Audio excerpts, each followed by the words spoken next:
The NANZ group has a separate facility for the API manufacturing. The facility is dedicated for Povidone-Iodine. The raw materials are sampled and dispensed under RLAF using cleaned accessories for operation. The vessels and blenders are provided with required utilities of temperature and cooling.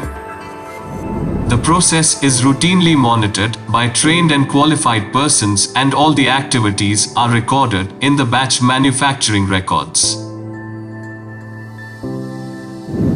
The persons working in the area are provided with all required gowning and PPEs for personal and product safety. API manufacturing process involves dry mixing of ingredients in the mixing vessels.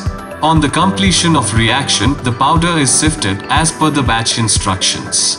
The finished product is then packed, weighed, sealed and labeled. The product is released by quality control on satisfactory evaluation against the standard specifications in the documents of manufacturing and testing procedures.